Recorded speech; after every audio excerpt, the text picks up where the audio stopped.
नमस्कार दोस्तों। कैसे हैं आप सब लोग। स्वागत है आपका आज के नए वीडियो में। और आज के इस वीडियो में हम एक बहुत ही इंपॉर्टेंट टॉपिक के ऊपर बात करेंगे। काफी दिनों के बाद मैं इफेक्टिव वीडियो बना रहा हूँ क्योंकि टॉपिक काफी जो है हैवी था। तो दोस्तों अगर हम बात करें पिछले जो है कुछ सूत्रों में हमने जो पतंजलि का समाधिपाद है उन सूत्रों के ऊपर बात करी है और बहुत ही इंपॉर्टेंट इंपॉर्टेंट सूत्र हैं जिनको हमने कवर किया। लेकिन जो ये आज का सूत्र है ये काफी इंपॉर्टेंट है। और आज के इस सूत्र में हम जो है जो हम जब भी कोई पूजा पाठ करते हैं तो उसमें एक शब्द या मंत्र अक्सर सुनते हैं ओम।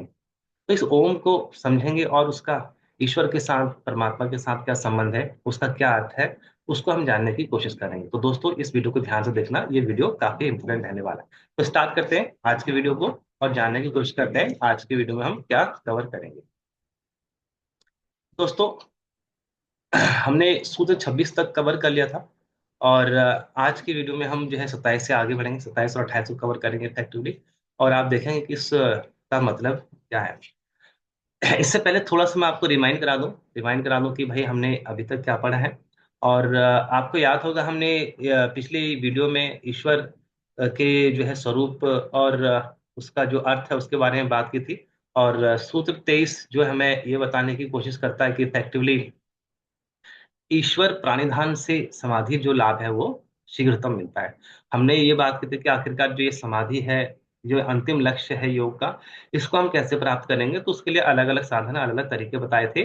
और जो सबसे मुख्य साधन है शीघ्र ईश्वर प्राप्ति का या फिर समाधि प्राप्ति का, वो है आपका ईश्वर प्राणिधान। तो ईश्वर प्राणिधान से हम जो है शीघ्र समाधि का लाभ कर सकते हैं। तो ये सूत्र 23 में हमने इसकी बात की थी। और हमने इसके बाद 24, 25, 26 में जो ईश्वर है उसके स्वरूप की भी बात की थी कि आखिरकार उस ईश्वर का स्वरूप क्या है, वो ईश्वर है कौन, वो ईश्वर क्या है, उसकी जो है प्रॉपर्टीज क्या है, उसकी विशेषताएं क्या है। तो सूत्र 24, 25, 26 में हमने इसकी बात की थी। तो आपको याद होगा सूत्र 24 में जिसका क्लेश कर्म और कर्मों के फल और वासनाओं से कोई संबंध नहीं है, उसको वो छू भी नहीं सकते, वो जो है आपका ईश्वर। तो एक प्रॉपर्टी, एक विशेषता जो है ये ईश्वर की बताई गई है सूत्र 24 में। इसके अलावा एक और प्रॉपर्टी है कि जो सर्वज्ञ हो, जिसको हर चीज का ज्ञान हो, जो ना सिर्फ ज्ञान जो है ज्ञान वाला हो बल्कि ज्ञान स्वरूप हो साक्षात। तो बेसिकली सूत्र 25 में जो है ईश्वर का सर्वज्ञ होना इफेक्टिवली बताया है। इसके बाद सूत्र 26 में हमने ये बात की थी कि वो जो ईश्वर है वो समय की सीमा से परे है। यानी कि वो ये जो दीन दुनिया ब्रह्मांड है ये उससे पहले भी था और उसके आदि और अंत, उसके अंत के बाद यानी कि जो ईश्वर है वो सदा से है और सदा ही रहेगा। तो इस ब्रह्मांड से पहले भी ईश्वर था, इसकी उत्पत्ति से और इसके बाद भी। तो जिस जो काल से परिचिन्न नहीं है, जो काल से नहीं बंधा है, जो हमेशा से है, हमेशा रहेगा, सदा से है और सदा रहेगा, इसका आदि अंत नहीं है, वो आपका ईश्वर है। तो इस तरीके से हमने ईश्वर की जो है कुछ डेफिनेशन पढ़ी थी। आज हम पढ़ेंगे कि उस ईश्वर को प्राप्त करने का जो साधन है, उसका जो शब्द है वो इफेक्टिवली क्या है। तो आप देख सकते हैं सूत्र 27 जिसमें ये बताया गया तस्य वाचक है प्रणव है। तो इसमें ये हमें बता रहे हैं महर्षि पतंजलि कि उस ईश्वर का जो बोधक शब्द है, जो इस ईश्वर का जो सूचक शब्द है वो ओम है। यानी कि जो हम सुबह शाम पूजा पाठ के दौरान ओम बोलते हैं और उसको बोलने का रीजन ये है क्योंकि ये ईश्वर का ही सूचक है, ये ईश्वर का शब्द है। तो इसलिए हमारे आप देखते हैं कि हिंदू में वैदिक रिचुअल्स में अक्सर आप किसी भी मंत्र को ओम से शुरुआत करते हुए देखते हो। तो इसलिए जो ओम है काफी इंपोर्टेंट है। तो इस जो है ईश्वर का जो शब्द है, सूचक है, बोधक है या उसका नाम है, वो आपका प्रणव है। ठीक। तो सूत्र 27 में बताया कि उस ईश्वर का जो जो बोधक है वो आपका प्रणव यानी कि ओम है। अब अगर हम बात करें इस ओम की, तो इस ओम की व्याख्या को थोड़ा सा और हम इफेक्टिवली समझ तो ये ओम सब कुछ है, ईश्वर स्वरूप है, साक्षात ईश्वर है। सब कुछ जो है आपका ये दिन दुनिया ब्रह्मांड में जो भी आपका ईश्वर है। और ओम से ही ये ब्रह्मांड व्याप्त है, ओम ही इस ब्रह्मांड का आधार है। और ओम इस ईश्वर का नाम है, उसका वाचक है, सूचक है। सारा ब्रह्मांड इसी ओम में व्याप्त है। तो ये जो ओम है, आप समझ सकते हैं अगर हम बात कर रहे हैं कि ये ईश्वर का सूचक है तो जाहिर सी बात है इसकी व्यापकता जो है सर्वव्यापक इफेक्चुअली होगी। और ये ओम है, हम जब ओम पढ़ते हैं तो ये ओम बेसिकली त्रय अक्षर में होता है, यानी कि इसकी तीन मात्राएं होती हैं। अ, ओ, म। अकार, उकार और मकार रूप, ये तीन जो है मात्राएं हैं। और चौथा जो मात्रा बिंदु स्वरूप यानी कि जो अमात्र, जो मात्रा रहित है। तो इस तरीके से हम जो है ओम की मात्राओं को इफेक्टिवली हम पढ़ते हैं। इसका ओम की जो पहली मात्रा है अकार, परमात्मा के विराट रूप का बोधक होता है। जो कि विश्व यानी कि आत्मा, विश्व का उपास्य होता है। और ओम की जो दूसरी मात्रा है, परमात्मा के हिरण्यगर्भ रूप बोधक है, और जो तेजस यानी कि आत्मा का जो तेजस स्वरूप है उसका उपास्य है। और और ओम की तीसरी मात्रा मकार, आत्मा जो आपका मकार है वो परमात्मा यानी कि ईश्वर के रूप का बोधक है, जो कि प्राग्ञ यानी कि आत्मा का उपास्य है। तो ये ओम की तीन मात्राओं का वर्णन या फिर व्याख्या है, यानी कि ये साक्षात ईश्वर स्वरूप ही है। चौथी मात्रा जो हम कह रहे हैं कि अमात्र है, बिंदु रहित है, यानी कि जो है आपका मात्रा रहित है, और वहां पर सारा प्रपंच जो है द्वैत का जो है खत्म है, वो अद्वैत है, वो शिव है, वो शांत है, वो अनंत है। तो ये जो आपका चौथा पद है, ये मात्रा से रहित है। और इस चौथे पद तक जाना ही, जिसको हम असंप्रज्ञात समाधि बोलते हैं, उस चौथे पद को ही वो जो असंप्रज्ञात समाधि है उससे हम उसको समझते हैं, उसका निरूपण करते हैं। और ये ओम त्रिगुणात्मक है, सत्व गुण, रजोगुण, तमोगुण से व्याप्त है। जो इसकी आकार उकार और मकार तीन मात्राएं हैं, ये सत्वगुण, रजोगुण और तमोगुण से व्याप्त है। तीनों जगत इसके अंतर्गत आ जाते हैं, जो आपके स्थूल जगत है, सूक्ष्म जगत है और कारण जगत है। और तीनों अवस्थाएं, जागृत, स्वप्न और सुषुप्ति अवस्था, संप्रज्ञात समाधि वाली अवस्था भी, और आपकी सुसुप्त, आपका जो ये संप्रज्ञात अवस्था है, वो सारी अवस्थाएं जो है इस ओम के अंदर ही समाहित हो जाती हैं। तीनों शरीर इस जो है ओम के माध्यम से हम समझते हैं, स्थूल शरीर, सूक्ष्म शरीर और कारण शरीर। और परमेश्वर के जो ये स्वरूप हैं, जिसके हमने भी बात करी, विराट, हिरण्यगर्भ और ईश्वर, ये जो है सब ओम की ही अंदर अंतर्गत है, ये ओम का ही स्वरूप इफेक्टिवली है। आत्मा के तीनों स्वरूप, जिसको हम जो है विश्व, तेजस और प्राज्ञ के नाम से जानते हैं, ये भी ओम को ही जो है रिप्रेजेंट करते हैं। उत्पत्ति, स्थिति, प्रलय, और हम जो ब्रह्मा विष्णु महेश को उत्पत्ति, स्थिति और प्रलय के जो विषय में जानते हैं, ये भी आपका ओम की ही व्याख्या है या विवरण है। तो आप दोस्तों समझ सकते हैं कि इस ओम का हम अक्सर मंत्रों के साथ उच्चारण क्यों करते हैं, क्योंकि ये ओम कुछ और नहीं, ये ईश्वर ही है, ये ईश्वर का ही वाचक है। ओम से हम जो है ईश्वर को ही इफेक्टिव समझते हैं। और जाहिर सी बात है, किसी भी रिचुअल में हम ईश्वर को याद करते हैं, तो उसका जो शब्द है, सूचक है, ओम है।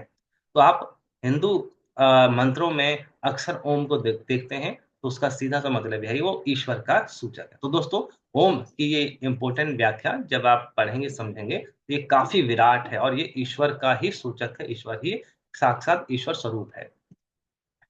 इसका दोस्तों अगर हम बात करें सूत्र 28, तो सूत्र 28 में जो हम बात करते हैं, सूत्र 23 में कि ईश्वर प्राणिधान, कि आखिरकार उस ईश्वर का प्राणिधान कैसे करें, उस ईश्वर का चिंतन मंथन करें कैसे करें, तो इस सूत्र 28 में बता रखा है। तो सूत्र 28 में बता रखा है, तज्जपस्तदर्थ भावनम, यानी कि उस ओम शब्द का जप और उसके अर्थ ईश्वर का ध्यान करना, बार बार करना, चिंतन करना, मंथन करना, मनन करना, ईश्वर प्राणिधान है।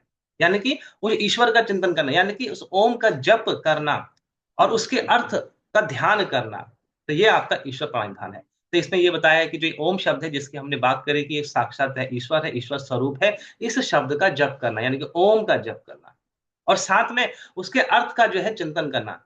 और एक चीज ध्यान रखना, यहाँ पर बताने का मतलब यह है कि अक्सर हम वैसे यौगिक क्रिया के लिहाज से देखें, तो जप करना और ध्यान करना दोनों एक काल में, एक साथ में नहीं हो सकते, क्योंकि इसमें हमारी दो इंद्रियां लगती हैं, और उसमें एक साथ एक टाइम पे एक ही इंद्रिया आपके मन के साथ अटैच होती है। तो एक साथ में जप करना और ध्यान करना नहीं हो सकता। तो यहाँ पर योग के लिहाज से हम पहले जो है ध्यान करते हैं, भाई ईश्वर कौन है, उसके स्वरूप का स्मरण करते हैं, जिसके कि हमने ये व्याख्या करी। और उसके ध्यान का, उसके जो है प्रॉपर्टीज का, उसकी विशेषताओं का ध्यान करके, चिंतन करके, मंथन करके, फिर उसके बाद जो है ओम का जप करते हैं। और जब आप योग करेंगे, तो डेफिनेटली आप जो है ओम का उच्चारण करेंगे, यानी कि उसका जप करेंगे, और उस ईश्वर जिसका कि वो नाम है, ओम जिसका नाम है, उस ईश्वर का चिंतन करेंगे बार बार। तो इस तरीके से हम जो है रिपीटेटिव वे में करते हैं कि भाई ओम का उच्चारण किया, और उससे पहले ईश्वर का ध्यान किया, या फिर ईश्वर के ध्यान से बाद में जो है आपका जप किया। तो ये दोनों साथ में होना चाहिए। तो ये जो है सूत्र 28 आपको ये बता रहा है। और जाहिर सी बात है, काफी इंपोर्टेंट है, आखिरकार हमें उस ईश्वर को ही समझना है, उस ईश्वर को ही प्राप्त करना है। तो उसका वाचक यानी कि उसका जप और उसका ध्यान दोनों ही साथ में होने चाहिए। और साथ में होने का मतलब यह है कि एक के बाद जो है एक होना चाहिए, क्योंकि दोनों एक साथ में नहीं हो पाते हैं।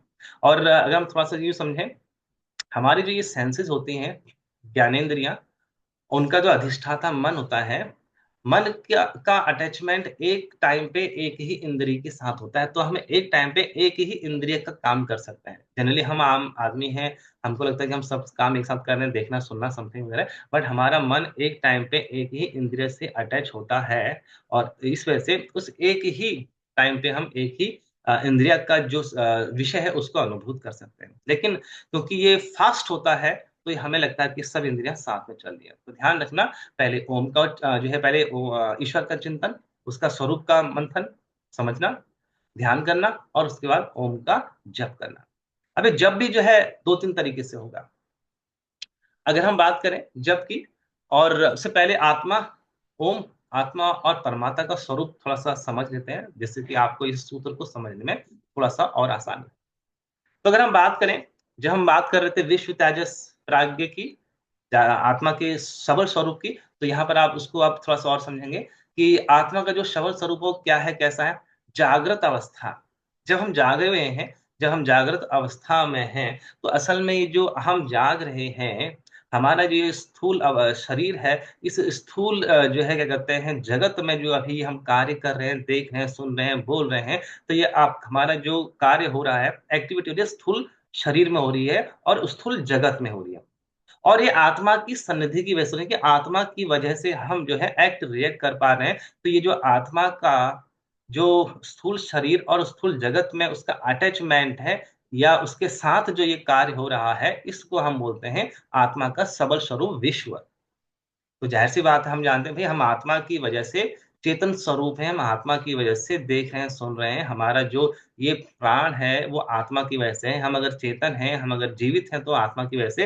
तो ये जो स्थूल शरीर, स्थूल जगत के साथ आत्मा का अटैचमेंट है, उसका होना है, ये मिक्स जो है आपका, इसको मिश्रित भाव में अगर हम बोले तो इसको हम विश्व बोलते हैं। तो आत्मा का ये सबल स्वरूप जागृत अवस्था है। और अगर हम बात करें स्वप्न अवस्था या संप्रज्ञात समाधि, तो इसमें सूक्ष्म जगत में, सूक्ष्म जगत में सूक्ष्म शरीर का जो आत्मा के साथ उसका जो मेल है, उसके स्वरूप को हम जो है आत्मा का सबल स्वरूप बोलते हैं, जिसको कि हम तेजस की संज्ञा के नाम से जानते हैं। तो बेसिकली सूक्ष्म शरीर सूक्ष्म जगत में आत्मा के माध्यम से जो है जीवित रहता है, उस अवस्था को हम आत्मा का सबल स्वरूप बोलते हैं, जिसकी की संज्ञा तेजस है। इसके बाद जो सुषुप्ति अवस्था है, जिसको कि हम कारण शरीर भी बोल देते हैं, तो ये जो आपका सुषुप्ति या कारण शरीर कारण शरीर जो हमारा स्थूल शरीर है, उसका भी जो है सूक्ष्म जो है, उसको हम जो है सूक्ष्म शरीर बोलते हैं। उसका भी जो कारण है, उसको हम जो है कारण शरीर बोलते हैं। और ये कारण शरीर इस कारण जगत में जो ये कार्य कर रहा है, आत्मा की सन्निधि की वजह से, इसको हम आत्मा का सबल स्वरूप प्राज्ञ बोलते हैं। तो दोस्तों, मोस्ट प्रोबेबली आप समझ गए होंगे कि हमारे जो ये स्थूल शरीर, सूक्ष्म शरीर और कारण शरीर का जो है कार्य कर पाना है, स्थूल जगत में, सूक्ष्म जगत में और कारण जगत में, आत्मा की सन्निधि की वजह से, आत्मा की वजह से होता है। तो उनकी जो है अलग अलग सबल स्वरूप है, जिसको विश्व, तेजस और प्राज्ञ के नाम से हम इफेक्टिवली जानते हैं। तो ये आत्मा का सबल स्वरूप। अगर हम बात करें परमात्मा का, जैसे हमने सूक्ष्म शरीर की बात करी, इंडिविजुअल लेवल पे बात करें, तो अगर आप इसको मैक्रो लेवल पे बात करते हैं, समष्टि लेवल पे बात करते हैं, तो ये बेसिकली परमात्मा का सबल स्वरूप बन जाता है।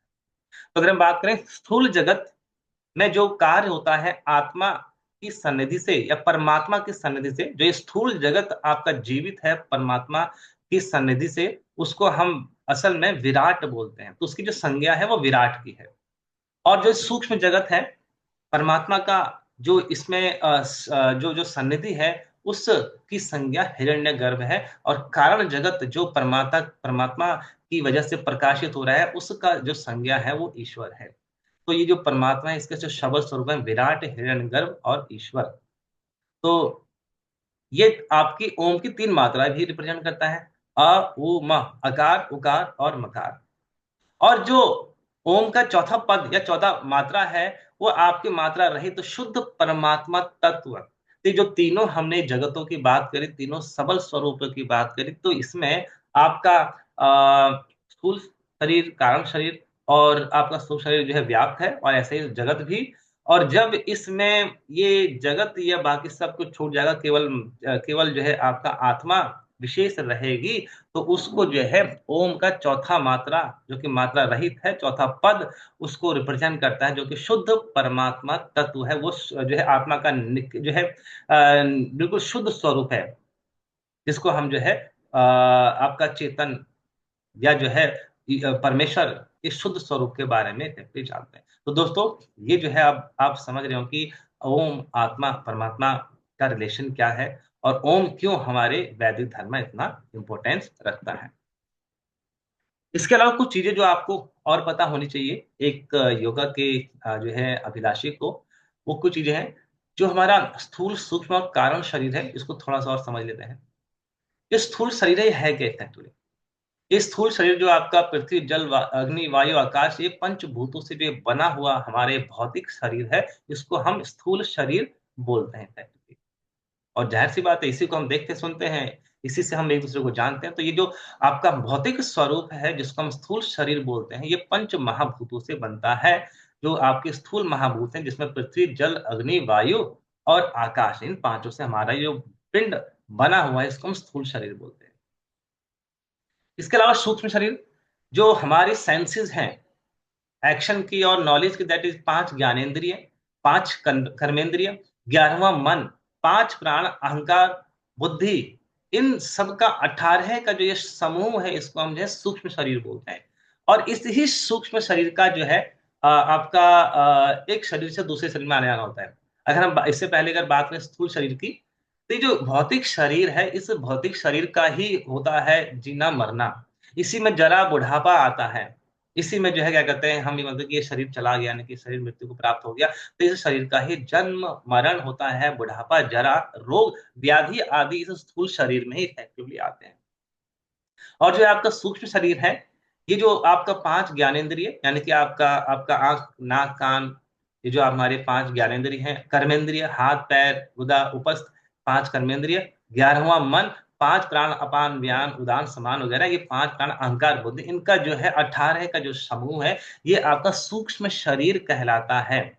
और सूक्ष्म शरीर, जिसको हम जो है ये कहते हैं कि भाई जो आपका बनने के बाद सूक्ष्म शरीर ही इस स्थूल शरीर को छोड़ता है, और जो नया जन्म है, ये सूक्ष्म शरीर ही जाके इफेक्टली लेता है। तो ये सूक्ष्म शरीर जो कि 18 शक्तियों का समूह है। इसके बाद स्वप्न, स्वप्न की अवस्था इफेक्टिवली क्या होती है? देखो, जब तमोगुण रजोगुण को दबा देता है, जब हम ऑफिस से घर से काम वाम करके थक जाते हैं, और थक के फिर हमें नींद आती है, तो उस अवस्था में होता क्या है, तमोगुण रजोगुण को दबा देता है, और हम कोई एक्शन रिएक्शन नहीं कर पाते, नींद आती है, हमारे जो है ज्ञानेंद्रियां इंद्रियां शिथिल हो जाती हैं, थक जाती हैं, और हमें नींद आती है। तो इसका मतलब ये हुआ वो स्वप्न अवस्था है, और उस स्वप्न अवस्था में तमोगुण रजोगुण को दबा देता है। और जो हमने देखा सुना होता है, जागृत अवस्था में उसकी जो स्मृतियां हमारे मन में चलती रहती हैं, यानी कि उसकी जो है स्वप्न हमारे मन में आते रहते हैं। जब रजोगुण जो जब तमोगुण रजोगुण को दबा देता है, तो उस समय जो है अजीबोगरीब जो है आप देखते होंगे, सपने काले पीले, या फिर जो है अंधेरा सा समथिंग ये वो। तो जब तमोगुण जो है उसको दबा देता है, तो वहां पर उस तरह की स्वप्न अवस्था होती है, जो हमारे देखे सुने हुए जो है संस्कार होते हैं, दिन भर में हमने या उससे पहले देखे, तो वो हमारे माइंड में आधे अधूरे जो है घूमते रहते हैं। लेकिन जब ये सतोगुण रजोगुण को दबाता है, तो सत्व के प्रकाश में, यानी कि समाधि की अवस्था में, जब सतोगुण रजोगुण को दबा देता है या दबाता है, तब आपके जो ये दृश्य हैं, ये कल्पित नहीं होते हैं, वो जो है साफ साफ दिखते हैं। तो जब जो हम बात करते हैं ना भी, जो योगी हैं वो समाधि में जो है किसी चीज को देखते हैं, साक्षात करते हैं, तो वो इसलिए क्योंकि सतोगुण रजोगुण को दबाता है। और स्वप्न में तमोगुण रजोगुण को दबाता है, इसलिए जो है उसमें वृत्तियां, हमारा जो शरीर जो है अंधकार में होता है, उसका भान भी हमें जनरली नहीं रहता है। और अगर तमोगुण ज्यादा दबाए, तो फिर हम सुबह जब उठते हैं तो शरीर भी हमारा थका हारा सा होता है, टूटा सा होता है ना। लेकिन जब सतोगुण रजोगुण को दबाता है, तो उसमें आपका जो ध्येय होता है ध्यान करने का, समाधि करने का, उसमें आपको जो उद्देश्य होता है, वो आपको साफ साफ दिखता है, जो आपकी जो है विषय वस्तु होती है वो साफ साफ दिखती है। तो ये आपकी, इसको हम संप्रज्ञात समाधि की अवस्था बोलते हैं। तो अब संप्रज्ञात में और स्वप्न में क्या डिफरेंस हो गया? स्वप्न में तमोगुण रजोगुण को दबा देता है, जिसमें कि दृश्य कल्पित होते हैं, साफ साफ कुछ नहीं दिखाई देता, अंधकारमय जन्य होता है। और जब हम समाधि करते हैं, ध्यान करते हैं, चिंतन मनन करते हैं, और जब वहां पर सत्वगुण रजोगुण को दबा देता है, तो वहां पर जो आपका सत्व के प्रकाश में जो आपका उद्देश्य होता है, जो आपका चिंतन करने का लक्ष्य होता है, वो साफ साफ इफेक्टिवली दिखाई देने लगता है। इसका अगर हम बात करें कारण शरीर, तो कारण शरीर इफेक्टिवली क्या है? जो ये स्थूल शरीर है, जो ये पंच तत्वों से बनता है, इनके जो कारण स्वरूप है, जिनको हम जो है आपका अहंकार, या आपकी जो है ये ज्ञानेन्द्रियां, कर्मेंद्रियां हैं, और जो इनका भी कारण स्वरूप है अहंकार, और उस अहंकार का भी जो कारण स्वरूप है बुद्धि, या जिसको हम महत्त्व बोलते हैं, या जिसको अस्मिता बोल देते हैं, तो ये कारण शरीर की संज्ञा जो है अस्मिता और महत्त्व की है। यहाँ ये पहला विकृत परिणाम है आपका प्रकृति का। तो ये जो कारण शरीर है, जब कभी कभार हम बिल्कुल तमोगुण से बिल्कुल दबाए दिए आते हैं, लेकिन जो आपका तमोगुण है रजोगुण को बिल्कुल ही दबा देता है, और बहुत ही ज्यादा दबा देता है, और हम जब उठते हैं तो हम बिल्कुल थके हारे टूटे हुए होते हैं कि आज बहुत ही जो है नींद अजीब नहीं आई, तो मेरा शरीर भारी है, चित्त भारी है इफेक्टिवली। तो ये जो अवस्था है, ये आपकी कारण शरीर की इफेक्टिवली है। और इसको हम सुषुप्ति बोलते हैं। जब तमोगुण रजोगुण को बिल्कुल ही अधिक दबा दे, तो बेहोशी छा जाती है भाई, कुछ किसी वजह से जो हम ना बेहोश हो गया, तो बेहोशी की अवस्था जो है बेसिकली आपकी सुषुप्ति की अवस्था कहलाती है। और उस सुषुप्ति की अवस्था में तमोगुण रजोगुण को बहुत दबा देता है, और उसमें हमें ना तो कोई भीतर का भान होता है, ना ही बाहर का कुछ याद रहता है। बस एक जो है अभाव की प्रतीति इफेक्टिवली सुषुप्ति में होती है। इसका जस्ट अपोजिट है, जब हम ध्यान करते हैं, चिंतन करते हैं, समाधि करते हैं, स्टेप बाय स्टेप जब हम आगे बढ़ते हैं, जो आपका संप्रज्ञात समाधि से हम जो आगे बढ़ते हैं, तब जो है इस जो है समाधि की अवस्था में विवेक ख्याति की अवस्था आती है। और विवेक ख्याति की अवस्था एक्चुअली क्या है? जब हम चिंतन मंथन करते हैं, और जब हम ये पंचभूतों को साक्षात करते हुए, हमारी जो सूक्ष्म अवस्थाएं हैं, ज्ञानेंद्रिय कर्मेंद्रियां, उनका जो कारण अहंकार है उसको साक्षात करते हुए फिर बुद्धि यानी कि महत्व तक जाते हैं। और वहां पर जाके हमें इस बात का भान होता है कि अरे, जो ये आपका चेतन है वो तो आपका अलग है, और जो आपका ये जड़ प्रकृति है वो तो अलग है। क्योंकि यहाँ पर हमें प्रकृति में और ईश्वर में भेद नजर आता है कि भाई ये तो अलग है। तो वो जो अवस्था है भेद ज्ञान की, डिफरेंस की, भाई परमात्मा अलग है, जड़ अलग है, हम तो सिर्फ अभी तक अपने आप को जड़ तक प्रकृति मान रहे थे, माया के अधीन थे। और जब आपको इस चीज का भान होता है, आपको सामने दिखता है जो है शीशे में, ये कौन है, मैं कौन हूँ,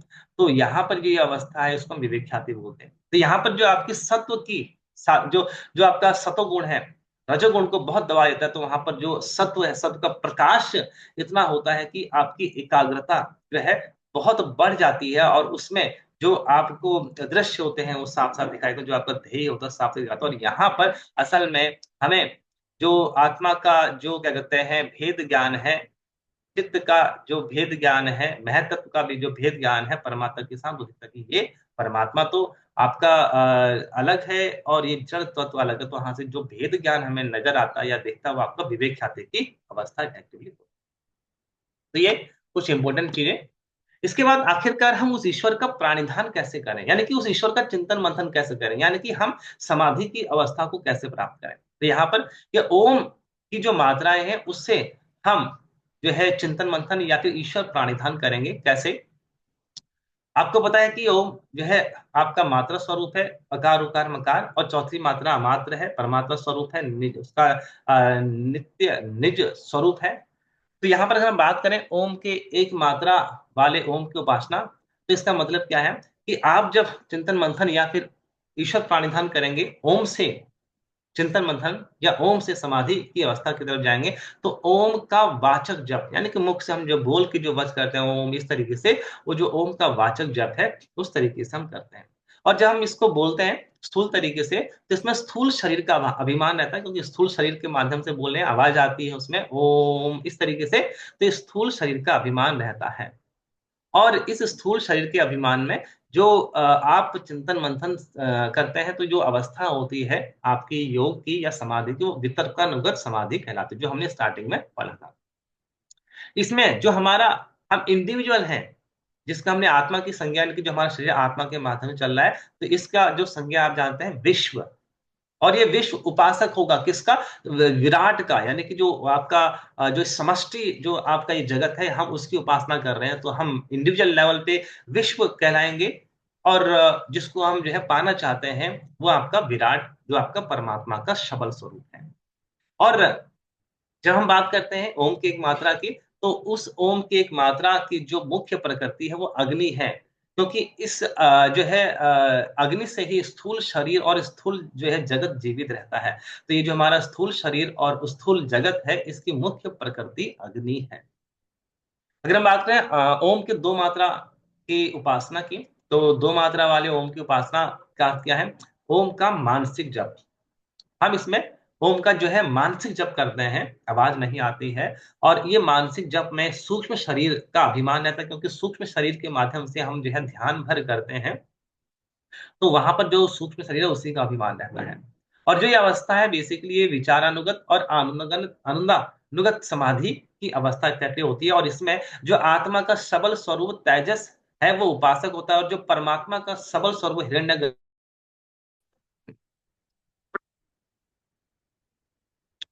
दोस्तों थोड़ा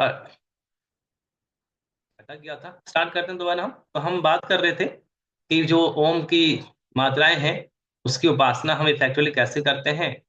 तो ये जो ओम की मात्राएं हैं, इसको हम,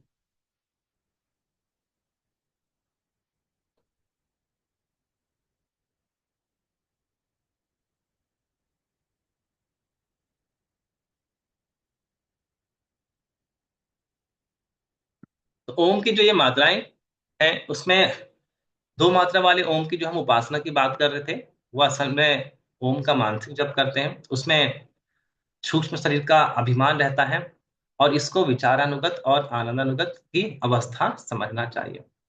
तो यहाँ पर जो आपका आत्मा, यानी कि इंडिविजुअल पे जो आत्मा का सबल स्वरूप है वो तेजस कहलाता है। और जो उपास्य है, जो समष्टि, जो आपका परमात्मा का सबल स्वरूप है, वो आपका हिरण्यगर्भ कहलाता है, वो उपास्य होता है। और इस सूक्ष्म शरीर या ओम के दो मात्रा वाले जो है स्वरूप की, उसकी मुख्य प्रकृति वायु होती है, क्योंकि सूक्ष्म जगत में जो मुख्य प्रकृति है वो वायु है। ये वायु ही सूक्ष्म शरीर को सूक्ष्म जगत के साथ जो है जोड़े रखता है। और अगर हम बात करें तीन मात्रा वाले ओम की उपासना की, तो ओम का जब ध्यान भी जब सूक्ष्म होते होते जो है वो आपका खत्म हो जाए, तो वो जो है आपका ओम का तीसरे मात्रा मात्रा की उपासना कहलाएगा।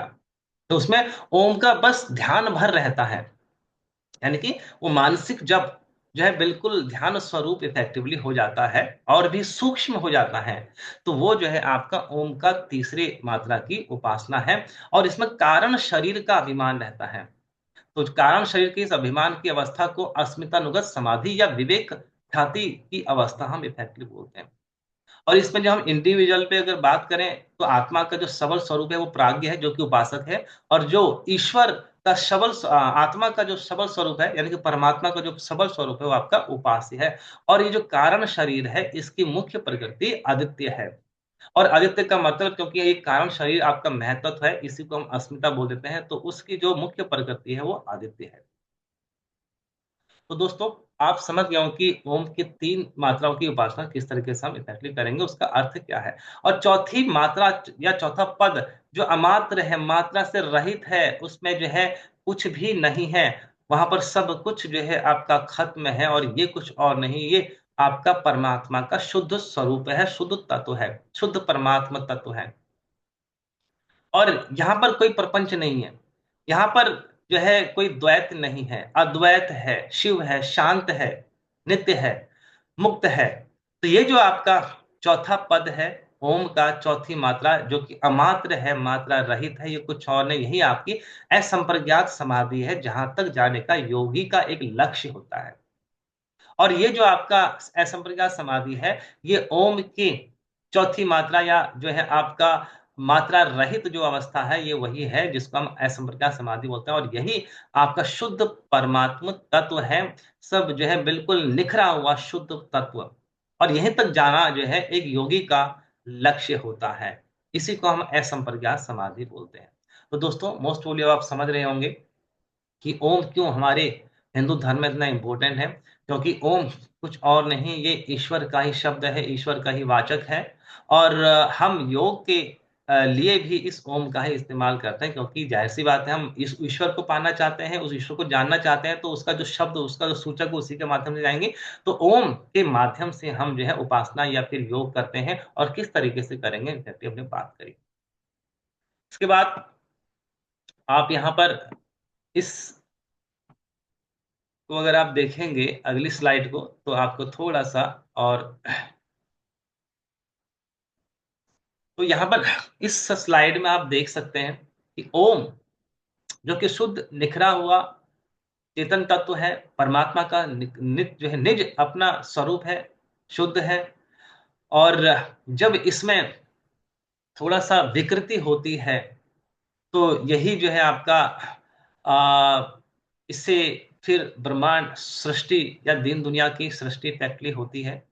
और उसमें आपके अकार, उकार और मकार, ये जो मात्राएं हैं, या फिर जो है आपका कारण और सूक्ष्म और स्थूल जो जगत है, वो जो है आपका वजूद में आता है, वो जो है आपका आकार लेता है। तो बेसिकली हमारा जो ओम का जो चौथा अमात्र मात्रा रहित जो मात्रा है ओम की, वो आपका शुद्ध चेतन तत्व है, जिसको हम परमेश्वर बोलते हैं, परमात्मा बोलते हैं। और इस परमात्मा के कारण जब बाकी चीजें मिक्स होती जाती हैं, जड़ की, प्रकृति की, तो उसे फिर ये संसार, दिन दुनिया, ये शरीर, ये सूक्ष्म शरीर, ये जो है आपका समस्त शरीर, समस्त जगत इफेक्टिवली ये बनता है। तो यहाँ पर आप देख सकते हैं, जो हमने ये बात की थी, तो यहाँ पर जो आपकी ओम की अकार जो मात्रा है, जो पहली मात्रा है, तो चेतन तत्व यानी कि परमात्मा या चेतन तत्व और समष्टि स्थूल जगत तथा व्यष्टि स्थूल शरीर। तो जब हमारे इस स्थूल शरीर और स्थूल जगत में परमात्मा या चेतन तत्व को हम मिक्स कर देते हैं, या उसका जो है प्रकाश या जो है उसकी सन्निधि होती है, तो उसको हम जो है आकार जो है मात्रा से जानते हैं। और इसमें जो है आपका समष्टि स्थूल जगत का जो अधिष्ठाता है, वो आपका विराट है, जो कि उपास्य होता है। और स्थूल शरीर, इंडिविजुअल लेवल पे स्थूल शरीर का जो अभिमानी होता है, वो आपका उपासक होता है। इसके बाद अगर हम बात करें दूसरे मात्रा की, जो कि उकार है, जिसमें चेतन तत्व के साथ में समष्टि सूक्ष्म जगत और व्यष्टि सूक्ष्म सूक्ष्म जगत की जो व्याख्या है, वो आपका हिरण्यगर्भ और तेजस है। तो इसमें तेजस यानी कि जो हमारा इंडिविजुअल जो है सोल, उसका वो उपासक है। और जो आपका समष्टि जो परमात्मा स्वरूप है, उसका सबल जो स्वरूप है, वो हिरण्यगर्भ, वो उपास्य है। और मकार जो हमारा तीसरी मात्रा है, जो कि आप कारण जगत का जो है और कारण शरीर का जो है सूचक है। चेतन तत्व के साथ इसकी जो सन्निधि है, वो आपका मकार मात्रा से हम जानते हैं।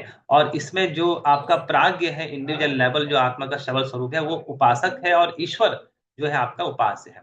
और चौथी मात्रा विराम है, शुद्ध निर्गुण उपाधि रहित चेतन तत्व, परमात्म तत्व। तो इस तरीके से इस ओम की मात्रा को, व्याख्या को आप प्रैक्टिस समझ सकते हैं। तो दोस्तों, अब आप समझ सकते हैं मोस्ट प्रोबेबली कि आखिरकार हम कैसे ईश्वर प्राणिधान करें। तो ईश्वर प्राणिधान का मतलब उस ईश्वर का चिंतन मंथन करना, और उस ईश्वर का चिंतन मंथन करना, और उसके शब्द, उसके सूचक का जप करना। तो जब हम बात करते हैं ईश्वर प्राणिधान की, तो हम पहले जो है उस ईश्वर का चिंतन मंथन करेंगे, उसके स्वरूप की जो प्रॉपर्टीज हमने 24, 25, 26 सूत्र में पढ़ी हैं, और फिर जप करना। इस तरीके से जो है अगर आप करते हैं, तो आपको सबसे शीघ्र या फिर शीघ्रतम समाधि का इफेक्टिवली लाभ होता है। तो अभी तक हम जो है बेसिकली हम अलग अलग सूत्रों में जानने की कोशिश कर रहे थे कि भाई समाधि का शीघ्रतम लाभ कैसा होगा। अलग अलग चीजें हमने देखी पड़ी, आप पुरानी वीडियो को देख सकते हैं। और आज की वीडियो में हमने देखा कि भाई जो शीघ्रतम समाधि का जो लाभ करने का साधन है, जिसको हम ईश्वर प्राणिधान करते हैं, उसके जो है स्वरूप को इफेक्टली हमने समझा। तो आज की वीडियो थोड़ा लंबी है, लेकिन ये बहुत ही ज्यादा इंपॉर्टेंट है। तो दोस्तों आज की वीडियो में इतना ही, मिलते हैं नई वीडियो के साथ। टिल देन, नमस्कार।